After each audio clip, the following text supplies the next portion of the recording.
think that's important because when you choose a career, you are sometimes bound in ways you don't expect. So, Well, first, it's important to understand that we navigate systems.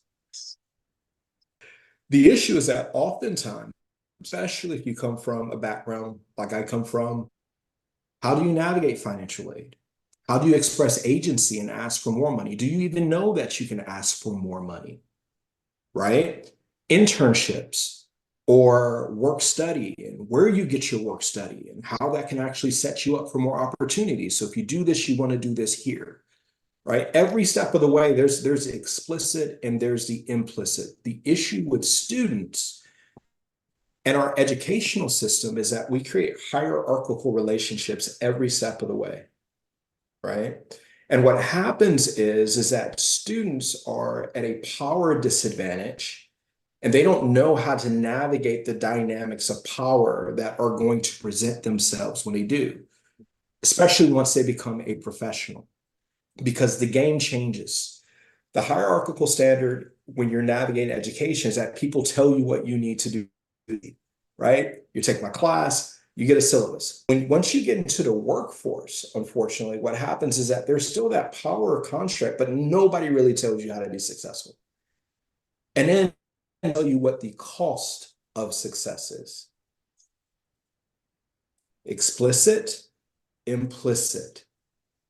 And we automatically assume that these new graduates know what they're signing up for in terms of quality of life, in terms of physical, emotional, psychological health that comes with the grind of entrepreneurship, that comes with the grind of the pursuit of the corner office.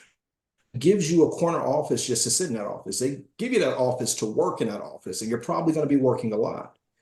The relational dynamics of balancing relationship and work and family life. Can I create boundaries? Can I not create boundaries?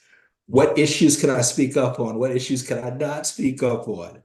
You have white culture, you have black culture. If you're working in an all-white space, you got to understand sensibilities of white culture, right? Middle class dynamics, upper middle class social codes and dynamics, wealthy social codes and dynamics. How do you begin to navigate those things? So to get to your point, though, in terms of navigating this, with my students, I incorporate systems understanding in my lectures because you cannot be successful as a professional if you don't understand the system with wealthy individuals or upper middle class individuals. You have to understand decorum. You have to understand rapport. You have to understand how to navigate space. You have to understand how to work a room. You have to understand how to dine. You have to understand like all these different things. And if you don't understand these things and nobody's coached you up on them, you're going to, especially if you don't come from wealth, it's very easy to feel as if I don't belong.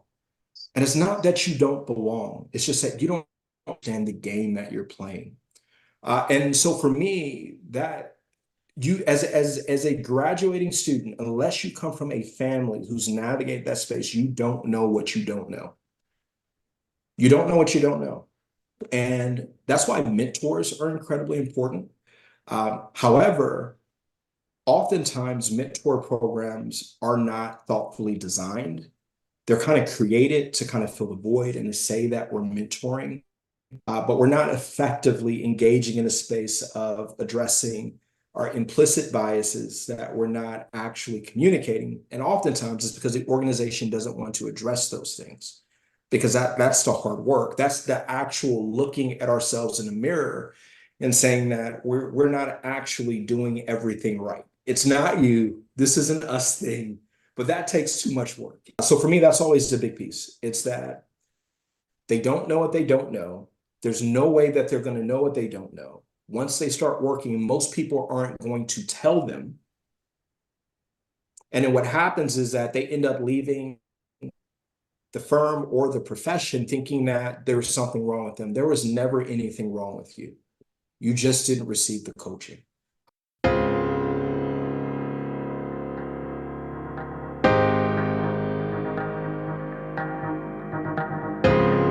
The more I know, the more money I can make.